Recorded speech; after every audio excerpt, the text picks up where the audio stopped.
Senhor escolheu ele para fazer com ele uma aliança.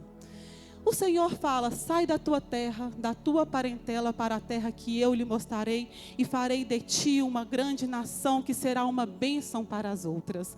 Então o Senhor está falando assim: Abraão, vou te dar uma terra que mana leite e mel, e a sua descendência será numerosa. Essa é a promessa do Senhor. E de Abraão então vem Isaque, o filho da promessa. E de Isaque vem Jacó e Esaú. E a palavra vai nos dizer que o Senhor escolheu Jacó para dar continuidade a essa descendência.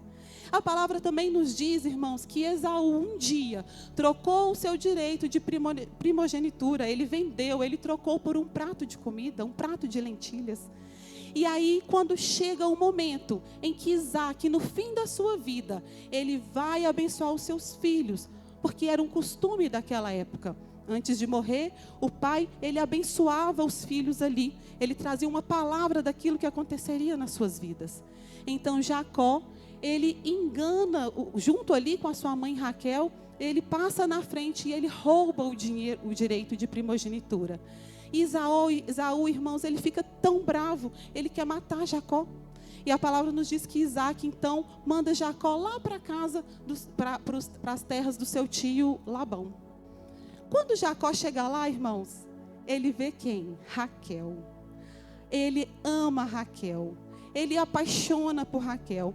E a palavra diz que Jacó trabalhava para o seu tio Labão. O seu tio então vai fazer uma proposta para ele. E ele vai fazer uma contraproposta. Ele vai falar assim: olha, me dá Raquel por esposa e eu trabalharei para você 7 anos. Então assim acontece. Porém, no dia do seu casamento, ele tinha enganado e agora ele também vai ser enganado. Ao invés dele receber a sua amada, ele recebe Lia por esposa. Quando ele acorda e vê, ele vê que ele não recebeu aquela que ele amava. Então ele faz uma nova proposta e ele quer Raquel por esposa. Então ele combina com o seu tio ali, ele vai ter Raquel por esposa e vai trabalhar mais 7 anos. Então Raquel, irmãos, José, irmãos, ele vai ter 2 esposas, Lia e Raquel. E a palavra vai nos dizer, e vocês vão ver nas histórias das outras tribos também, que ele vai ter 2 concubinas, Bila e Zilpa, que são servas que foram dadas a ele ali como mulher. E desses relacionamentos nasceram então 12 filhos, que se tornaram as 12 tribos de Israel. Cada filho vai carregar um nome, cada filho vai carregar uma identidade, cada filho vai carregar ali uma profecia, né? Cada filho vai carregar um destino profético. Só, irmãos, que apesar ali da promessa ter sido... Só um minutinho, gente. Nós louvamos tanto ao Senhor, empolgamos, cantamos tanto que a boca até secou. Mas então, irmãos, entenda que, embora havia uma promessa, a caminhada desse povo não foi tão simples assim. Israel, ele esteve no Egito por 430 anos. Por quê? Quando no momento ali, no período lá da seca que houve, o povo, e José, um dos filhos de Jacó, ele era o governador do Egito, eles vão para o Egito. E lá eles ficam 430 anos, porém desses 430 anos eles ficaram lá 400 anos como escravos. Até que o Senhor levanta Moisés com mão forte, poderosa, para libertar aquele povo. E Moisés conduz eles pelo deserto até chegar à terra prometida. Porém a palavra vai nos dizer que Moisés, ele viu a terra, mas ele não entrou. Porque a bênção que o Senhor tinha para Moisés não era terrena, era celestial. Então naquela caminhada ali, irmãos, presta atenção. Foram 40 anos em que aquelas tribos, elas não só viram, mas elas experimentaram milagres. Elas conheceram o grande eu sou, elas vivenciaram a presença e a manifestação do poder de Deus. E em certo momento, então, antes do Senhor recolher Moisés, o Senhor então levanta Josué para dar continuidade e conquistar aquela terra.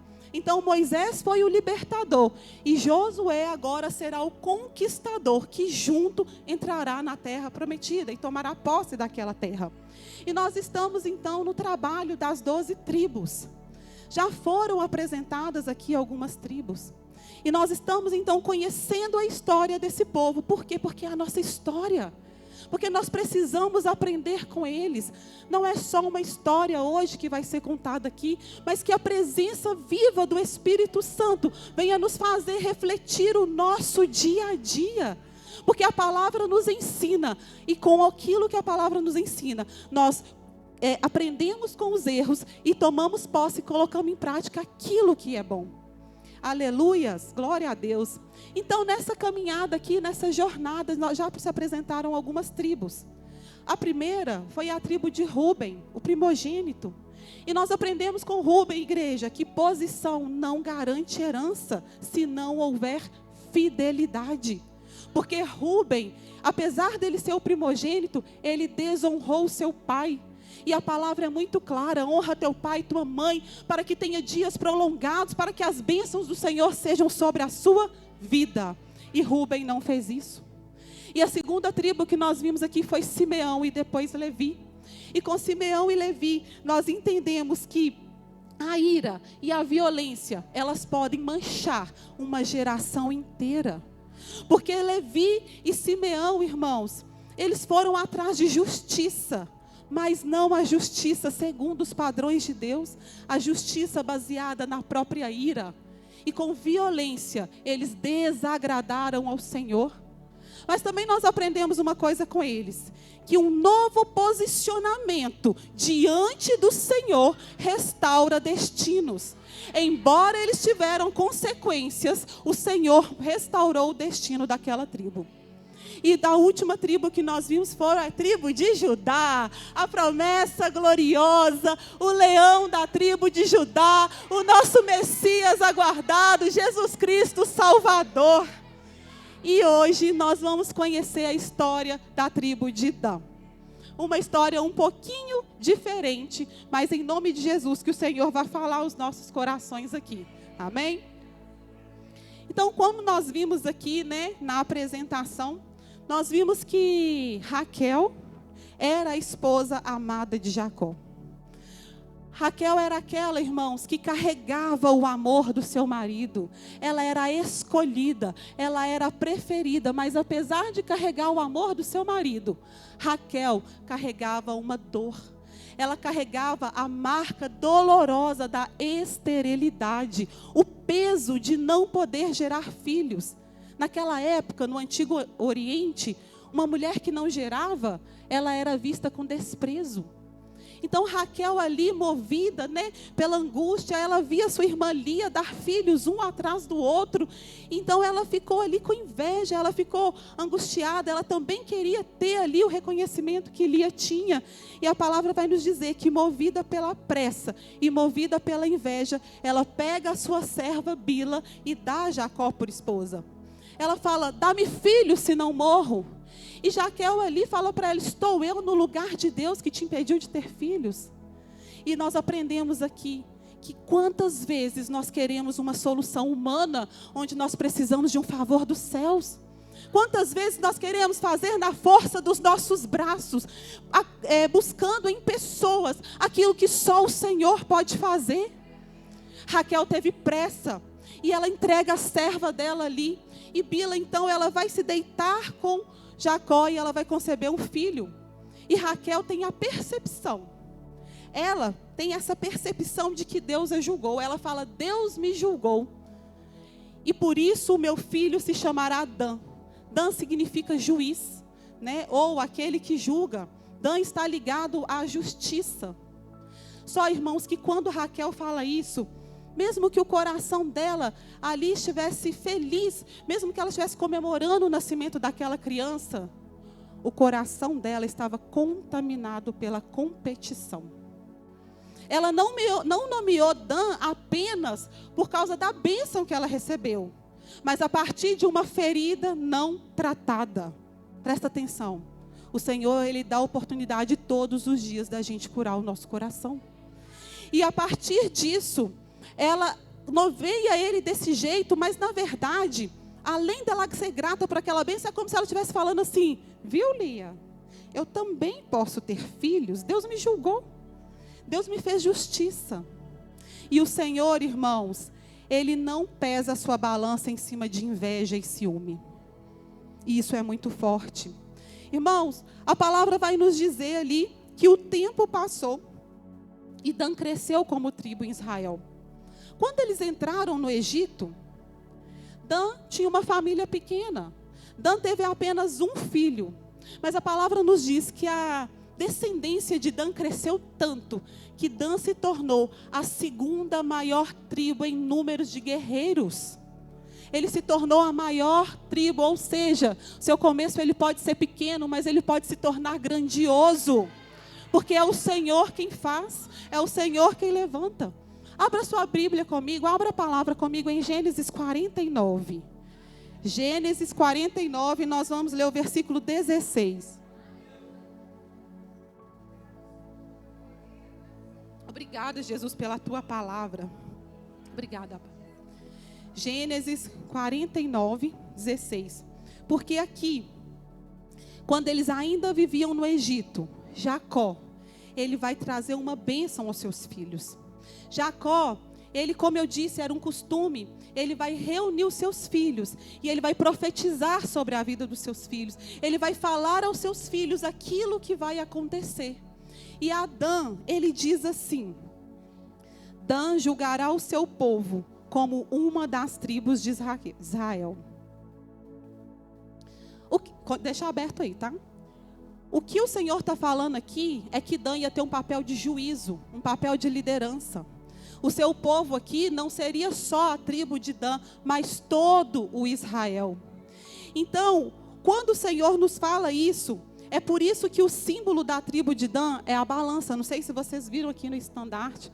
Também lá embaixo as meninas colocaram uma balança. E não uma balança digital como hoje, mas uma balança de 2 pratos. Por que uma balança de 2 pratos? Porque de um lado do prato colocava-se o peso do qual era desconhecido, o objeto que tinha um peso desconhecido. E aí do outro lado desse prato vinham se colocando pesos conhecidos, para que quando aqueles pratos alinhassem, encontrasse a verdade sobre aquele peso. Então a balança ela é usada para trazer equilíbrio, para trazer verdade. É por isso que muitos juízes são representados pela balança. A balança ela revela ali o caráter poderoso daquilo que o Senhor queria para aquela tribo. A balança ela representa nós, líderes, equilíbrio, justiça. E a palavra vai nos dizer também que assim é com o Senhor. O Senhor, Ele pesa os nossos corações, irmãos. O Senhor, Ele coloca as nossas escolhas na sua balança para Ele saber aquilo que é justo. Então a balança revela o que é justo. E nós avançamos então no próximo versículo 17.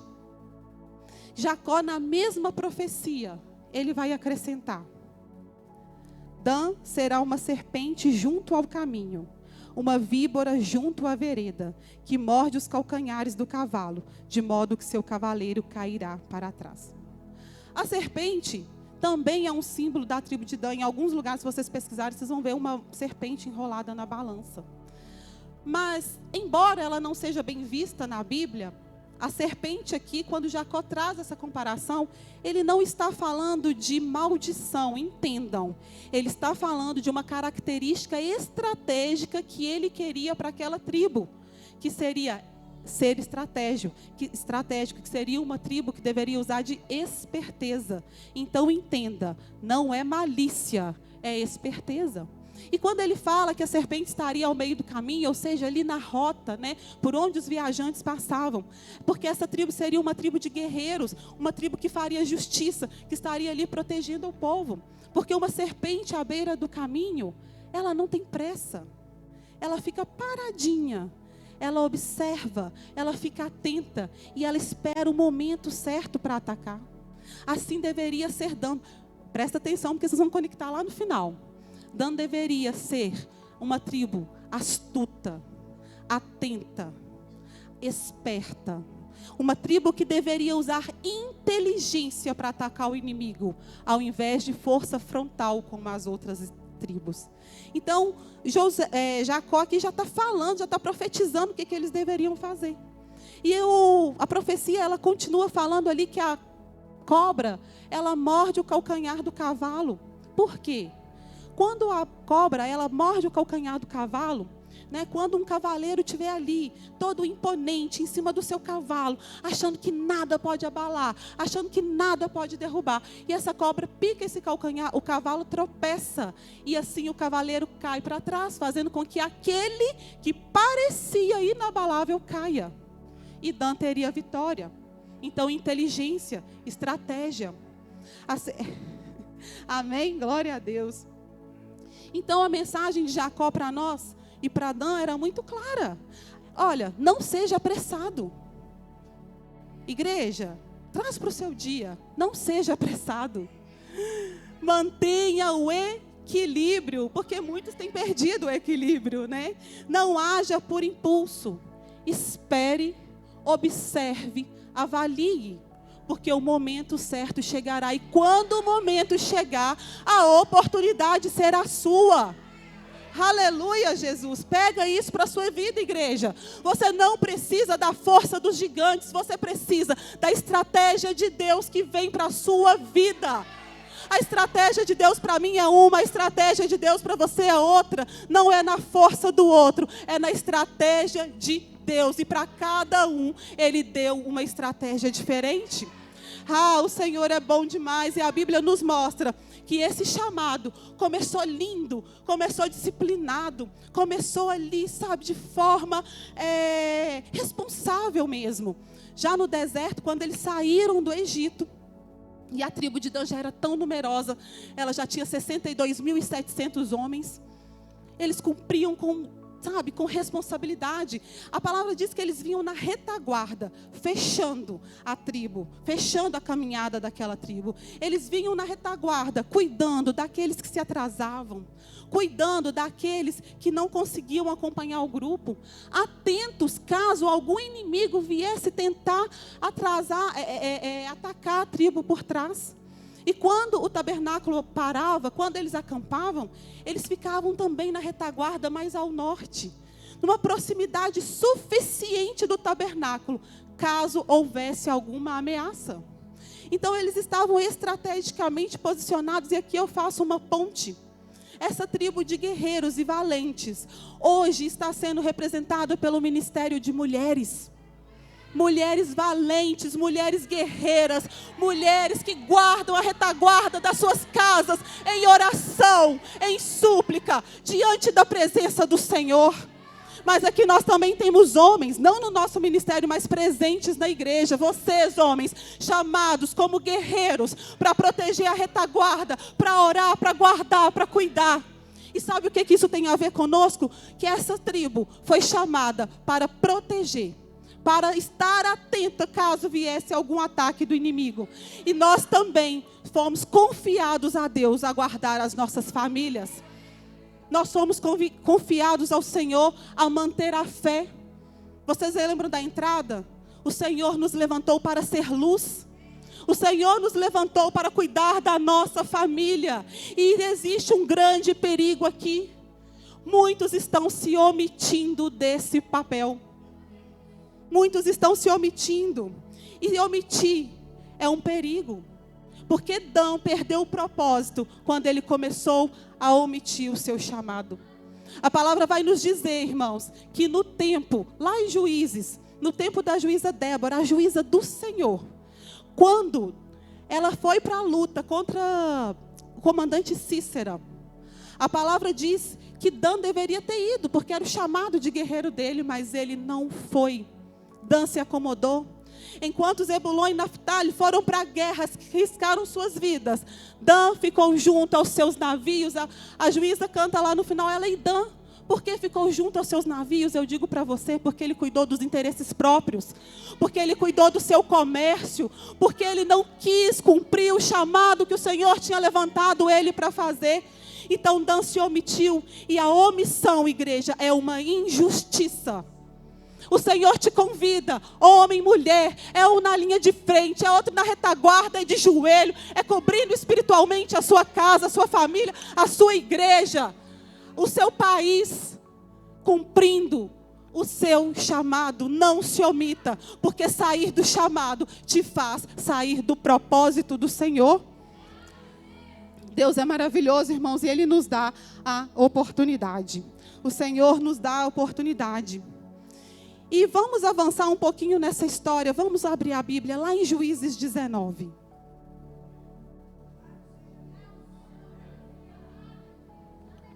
Enquanto vocês abrem, aqui a história avança, irmãos. A palavra do Senhor fala que quando eles adentraram a terra prometida, o povo já estava praticamente estabelecido. O tabernáculo já tinha sido instalado em Siló. Ali já tinha virado o centro de adoração ao Senhor, mas a palavra vai nos dizer que ainda nesse ponto, 7 tribos não haviam tomado as suas terras por herança. 7 tribos ainda não haviam se posicionado, estavam acomodadas. 7 tribos não tinham tomado posse da herança que o Senhor havia dado. Talvez por medo, talvez por falta de fé, talvez por ter se acomodado com as conquistas iniciais. Não se acomode com o começo. O Senhor, então, a palavra então fala que Josué, lá no, não precisa abrir não, deixa aí no 19. Lá no versículo 18, Josué reúne essas 7 tribos e fala com eles assim: até quando vocês vão se descuidar daquilo que o Senhor te deu? É forte. Até quando vocês vão se descuidar de tomar posse da terra que o Senhor te deu? Eu lembrei da... Irmãos, o Senhor já deu. Cabe a cada um de nós conquistar. Cabe a um de nós tomar posse. Então lá no versículo, lá em Josué 40, vamos ler juntos. Aliás, só antes de ler, deixa eu explicar para vocês. Depois disso, o que Josué faz? Ele pega 3 homens de cada tribo ali, pede para eles explorarem o território. Eles mapeiam o território, eles voltam. E aí, sob a orientação de Deus, Josué vai sortear o terreno de cada um. E a palavra vai nos dizer lá, 19:40. E a 7ª sorte saiu para a tribo dos filhos de Dan, segundo as suas famílias. Então eles receberam, irmãos, um território fértil. Pode deixar aberto aí por enquanto. Eles receberam um território fértil, um território maravilhoso, um território que era desejado, um território estratégico, próximo ao mar Mediterrâneo, um território próximo ao litoral. Sabe, nós temos visto os rumores de guerra em Israel, então a gente tem visto muito falar sobre Tel Aviv. Seria essa região hoje. Era um terreno desejado. E Dan, então, deveria avançar e tomar posse, porque lembra, Deus já deu. Eles deveriam tomar posse. Só que a palavra vai nos dizer que aquela terra estava dominada pelos filisteus e os amorreus. E Dan, irmãos, ao invés de avançar e tomar posse, eles recuaram. Tinha muito gigante, eles recuaram. E eu quero trazer para a amada igreja um lembrete. Que promessa não isenta os desafios da vida. O Senhor prometeu, e é nos desafios que nós crescemos e aprendemos e criamos maturidade até chegar o momento de tomar posse realmente daquilo que o Senhor tem. Mas Dan não quis os desafios. A palavra do Senhor vai nos dizer que os amorreus, lá em Juízes 1:34, não precisa abrir, que os amorreus forçaram os filhos de Dan até o monte, pois não os deixavam descer até o vale. Quer dizer, o terreno, irmãos, ele estava dominado pelos inimigos. Irmãos, aquele terreno estava nas mãos de quem não servia a Deus. E ao invés deles tomarem posse e avançar com a estratégia que Jacó já tinha dado, eles simplesmente recuaram. A palavra diz que eles recuaram tanto que eles ficaram encurralados nas montanhas, e aí eles vão sair para procurar uma terra mais fácil. Saíram do propósito, porque a terra que o Senhor tinha para eles era aquela ali. Irmãos, é um perigo sair da visão do Senhor, da promessa do Senhor. E a palavra vai nos dizer no versículo 47, vamos ler. E o termo dos filhos de Dan lhe saiu demasiado pequeno. Por isso os filhos de Dan subiram para lutar contra Lezem. Algumas versões, igreja, vai dizer Laís, tá? Josué 19:47. E a tomaram e feriram com o fio da espada, e a possuíram, e habitaram nela, e chamaram Lezem, Laís, de Dan, segundo o nome de Dan, o seu pai. Irmãos, a herança estava diante daquela tribo muito grande. E aqui eles falam que a terra parecia demasiado pequena, mas sabe o que era pequena? Era a fé. Pequena era a fé, porque o medo estreitou a visão deles. Porque se o Senhor determinou aquela terra, irmãos, o Senhor ia fazer acontecer. O Senhor só precisa da nossa fé para crer, para obedecer. E obedecendo, o mais Ele fará. Essa tribo, irmãos, ela recuou. E, irmãos, o termo aqui pequeno não é apenas o espaço físico, mas é o peso da batalha. Eles não queriam guerrear. Guerreiros que não queriam guerrear. É o peso dessa batalha. E terça-feira passada, o pastor pregou aqui que esperar é um ato de confiança. Quando eu vejo que aquela tribo, ela não usou estratégia, ela não esperou, ela não observou, ela não avaliou para fazer da forma que Jacó teve, ensinou, direcionou. Ela teve pressa para conquistar um terreno maior, então eu entendo que eles não confiavam no Senhor. Se confiar é um ato de fé, eles não tinham fé. Então aqui a gente já começa a ver um desvio no caráter, uma falta de comunhão com o Senhor. Se esfriaram, porque no deserto eles foram disciplinados, mas agora na terra prometida, eles começaram a relaxar no seu propósito, a se acomodar. Então eles saem para procurar uma terra prometida. Eles rejeitam a herança que o Senhor deu. Eles reúnem ali uns 5 homens, mandam eles irem explorar a terra. E a palavra diz que eles vão subindo, passam pelo Monte Efraim, passam pela casa de um homem chamado Mica, e eles chegam até uma cidade chamada Laís. Quando eles chegam lá, aquele povo era um povo, como disse a palavra aqui, um povo tranquilo, um povo sereno, um povo calmo, um povo dado a comércio, um povo que não era de guerra, e além do mais, eles nem tinham vizinhos. Mas lembra que Jacó falou sobre picar o calcanhar para aquele que parecia inabalável cair? Esse povo tem cara de que era inabalável? Não. Então nós vemos que ele buscou um atalho, porque ele queria uma terra maior e mais fácil, mas que não era o propósito do Senhor. Irmãos, quando eles chegaram lá, eles voltaram então, eles contaram para o restante da tribo. Então junta-se todo mundo, eles pegam 600 homens ali, guerreiros, e a Bíblia diz que alguns remanescentes não quiseram ir, ficaram, pouquíssimos. Mas a maioria sobe, então vai para essa cidade, mata todo mundo a fio da espada, destrói a cidade, depois eles reconstroem ela e eles mudam o nome daquela cidade. De Laís, ela passa a se chamar Dan, segundo o nome do seu patriarca. Humanamente, parecia uma oportunidade perfeita. Para que eu vou ficar nesse lugar pequeno, guerrear contra gigantes, se eu posso ir para uma terra mais fácil e maior? Para que eu vou ficar nessa igreja pequena, se aqui tem tantas regras, é tão difícil, se eu posso ir para um lugar maior e ter mais destaque? Não é verdade, irmãos? Cuidado, porque isso tirou eles do propósito. Eles foram chamados para herdar Canaã, mas eles escolheram Laís. A promessa que eles tinham era melhor do que aquilo que eles receberam. E quantos hoje fazem o mesmo, né, irmãos? Quantos de nós deixam as nossas famílias desprotegidas? Quantos de nós deixamos o lugar, a posição que o Senhor nos confiou para buscar os nossos interesses próprios? Cuidar da nossa saúde física, mas não da espiritual? Cuidar da aparência da nossa casa? Cuidar das nossas coisas, dos nossos interesses, e omitimos esse chamado? Ah, Senhor, fala conosco nessa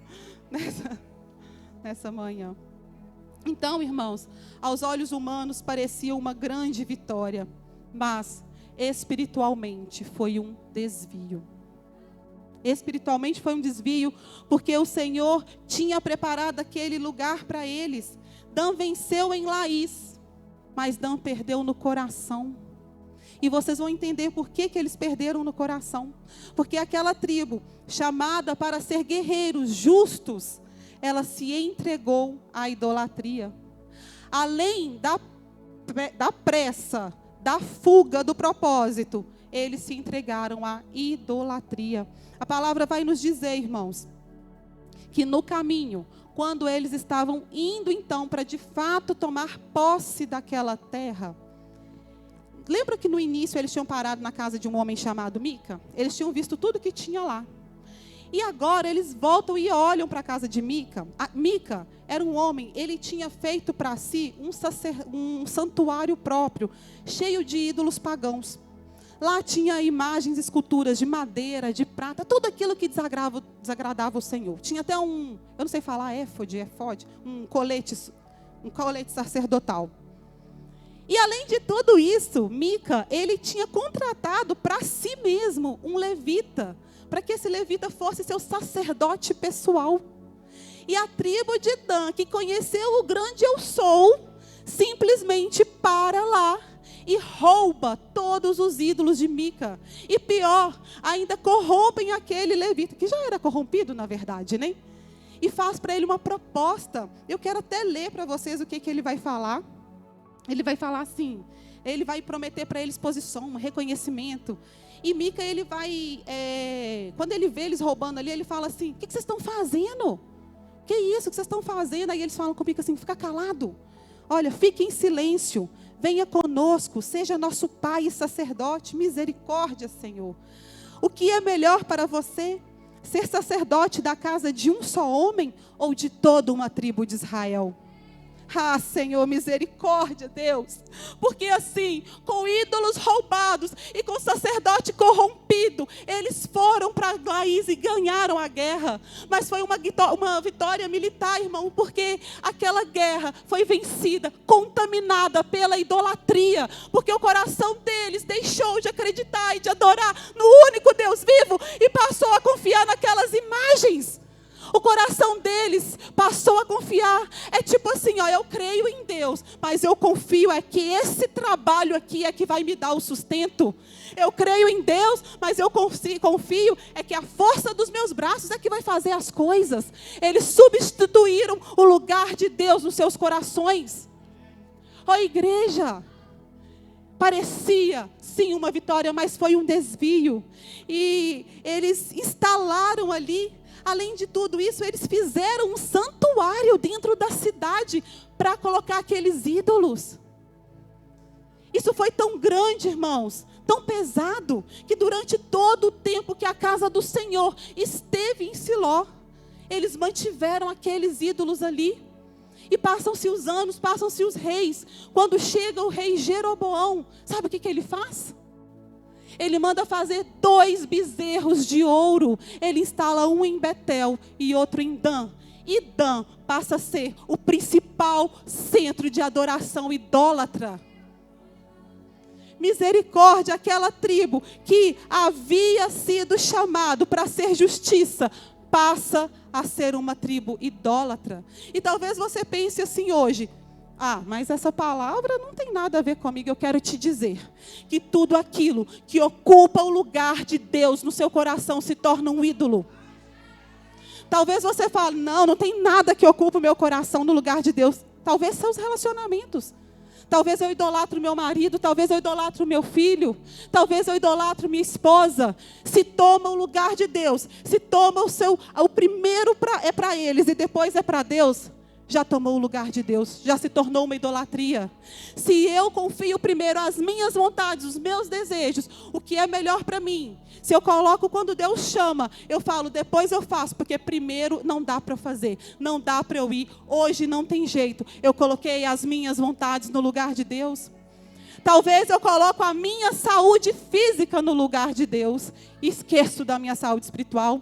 Quantos aí idolatram casas, carros? E por que não dizer um estilo de vida? Porque muitas pessoas não querem se converter verdadeiramente, porque não quer abrir mão do estilo de vida, não quer abrir mão para colocar a obra do Senhor em primeiro lugar.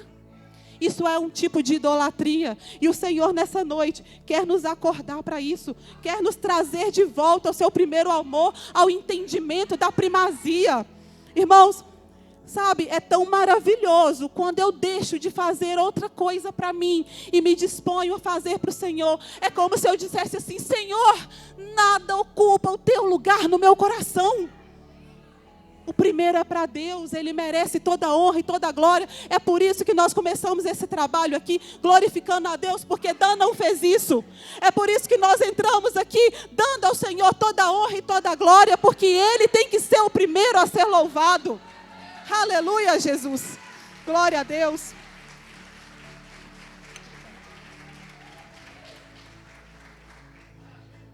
Igreja, e o perigo é ser esquecido por Deus. Sabe por quê? Porque a palavra vai nos dizer que a pressa, a fuga e a idolatria teve uma consequência. Quando nós vamos para o livro de Apocalipse, lá no Apocalipse 7, e nós vemos então, o pastor Hélio até pregou aqui, que fala sobre a lista dos 7 selos, que fala sobre os 7 selos. Quando o apóstolo vê lá os 7 selos, eu vou até ler para vocês aqui, que ele diz assim, peraí que eu me perdi aqui. João recebe uma visão das tribos de Israel seladas, marcadas com a proteção de Deus antes da chegada do juízo. Então ele vê os 144 mil, ele vê as 12 tribos de Israel, mas sabe o que aconteceu? Dan não está lá. Dan desapareceu da lista dos selados. Pode abrir sua Bíblia, você vai ver lá as tribos, mas Dan não está lá. Dan desapareceu, a tribo que nasceu com promessa e chamado, desapareceu da contagem dos fiéis. Sabe por quê, irmãos? Igreja, primeiro, o desvio foi alimentado. Porque você pode até se desviar, mas você tem a oportunidade de voltar para a presença do Senhor. Eles alimentaram o desvio. Eles estabeleceram a idolatria. E eles levantaram o altar próprio. Eles perderam o nome na lista dos selados. E Deus não divide a sua glória. E nem usa 2 pesos em uma mesma balança. O Senhor, Ele não usa pesos diferentes para julgar. A balança do Senhor, ela é justa.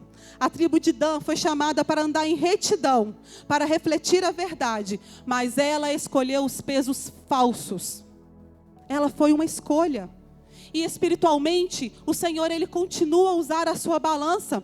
Provérbios 11:1 diz que balança enganosa é a abominação ao Senhor, mas o peso justo é o seu prazer. Jeremias 17:10 diz: eu, o Senhor, esquadrinho o coração e provo os rins, para dar a cada um segundo os seus caminhos e segundo o fruto das suas ações. Porque a balança de Deus, irmãos, ela é justa. O Senhor, Ele pesa o meu coração. O Senhor, Ele pesa o seu coração. O Senhor, Ele mede as suas intenções. Ele pesa as suas escolhas. Ele expõe aquilo que está oculto dentro de nós. E o Senhor usa a sua balança para nos corrigir, para nos realinhar ao seu propósito, diferentemente do mundo que usa a sua balança para condenar, para acusar e trazer condenação. E eu te pergunto nessa manhã, igreja, como está a sua balança? Ela está justa, baseada no caminho do Senhor? Ou ela tem sido injusta, segundo a sua própria visão?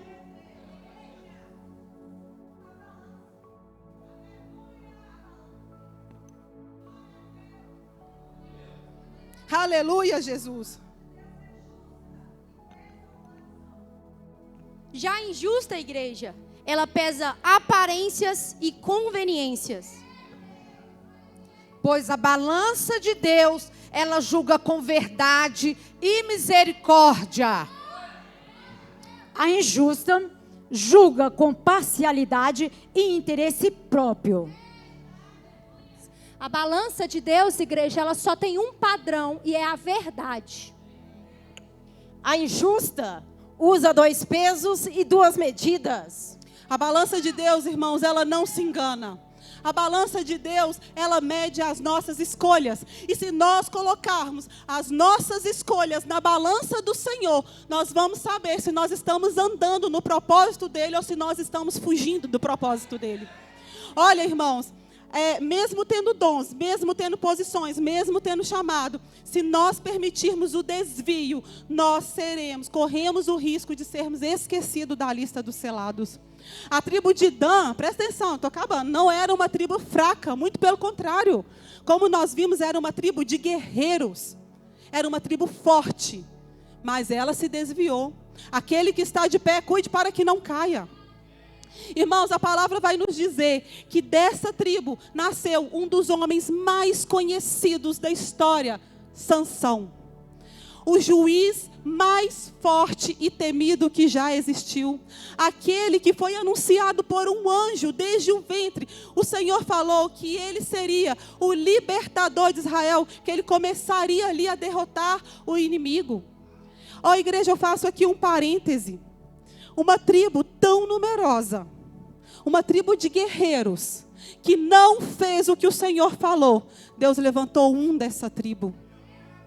Porque se eu parar, Deus não para. Se você parar, Deus não para. Porque o propósito dele tem que ser cumprido. Igreja, eu fico imaginando assim, como disse o pastor Luiz. Eu fico imaginando assim. Será que o Senhor pegou a força daqueles guerreiros todos e colocou em um e falou, vai e cumpre o meu propósito?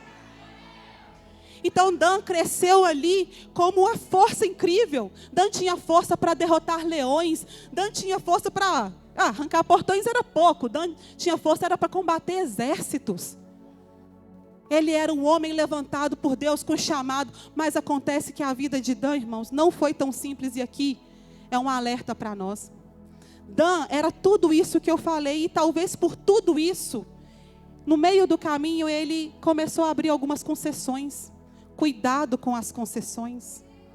Cuidado com o não tem nada a ver, só isso aqui não tem problema. Deus é comigo, eu sou forte, sou poderoso, não tem problema, eu sei o que eu estou fazendo. Porque pessoas se levantavam para falar com Sansão, ei Sansão, não faz isso aqui não, você é separado, você é ungido. Mas Sansão, irmãos, ele era um homem forte, grande, mas ele teve pequenas escolhas. Sansão, irmãos, ele brincou com o pecado, ele se apaixonou por mulheres que não devia. Sansão, irmãos, ele começou ali a se distrair.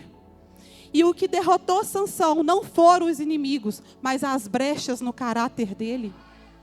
Ah, Senhor, renova o nosso caráter nessa manhã. Dá-nos, ó Pai, um caráter segundo o teu, ó Deus.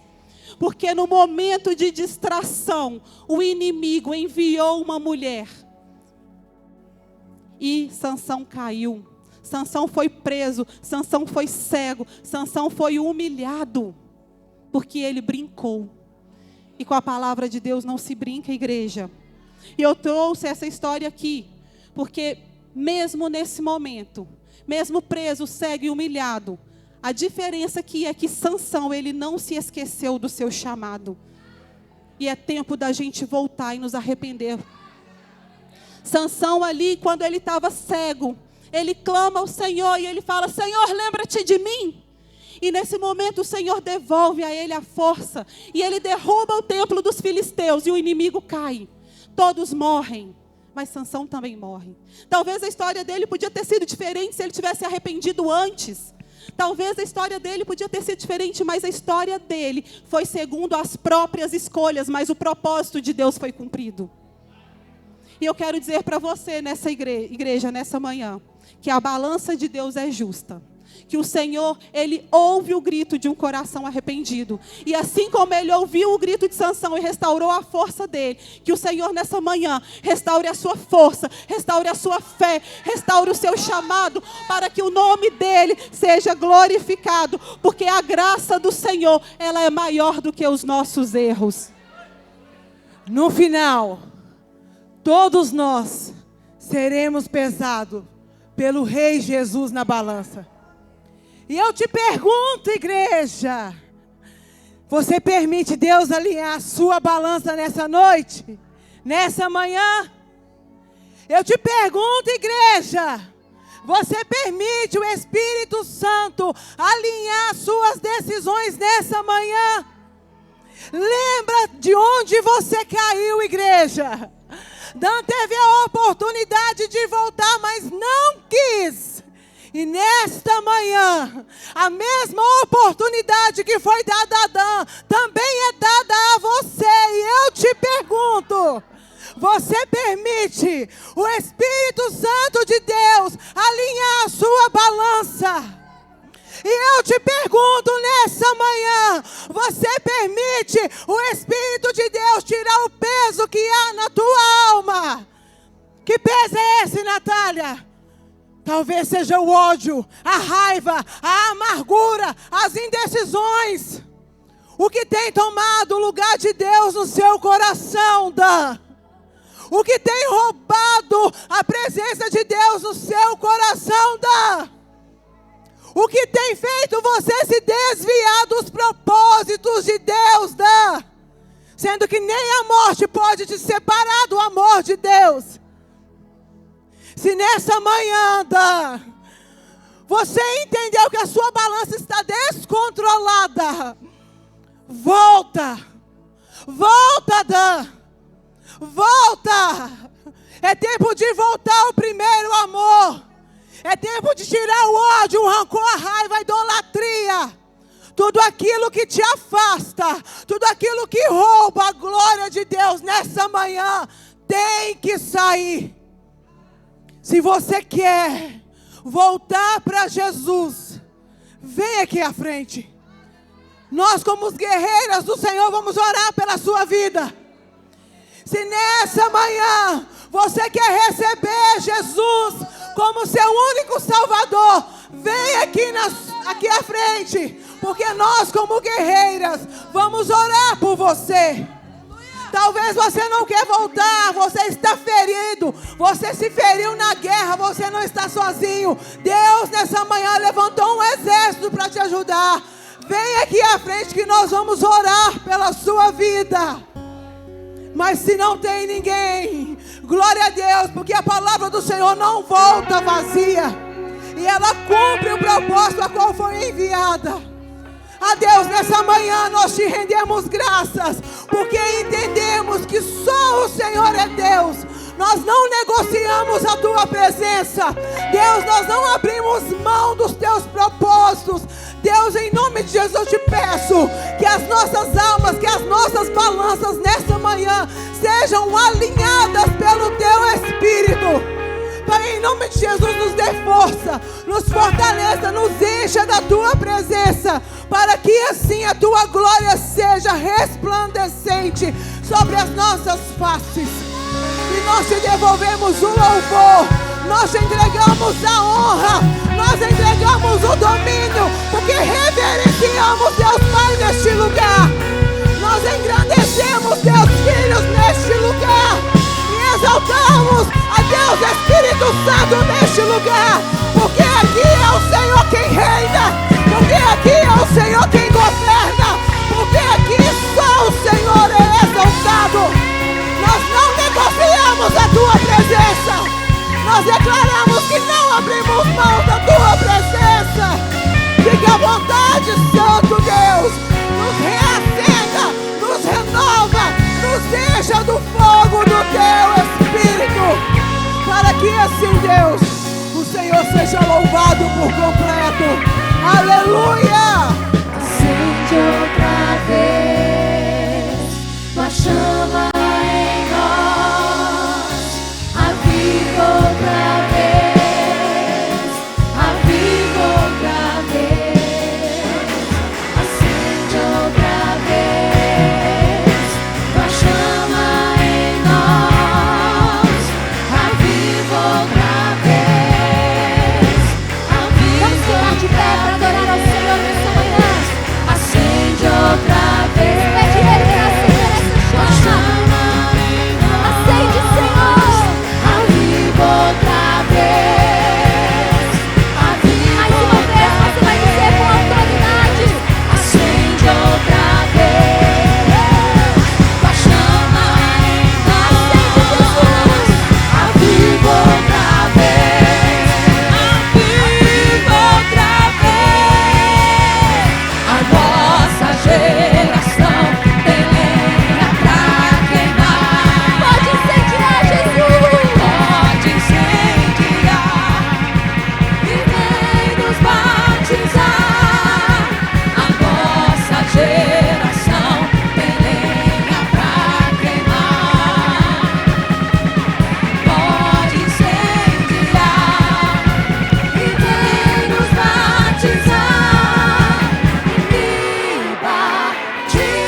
Aleluia.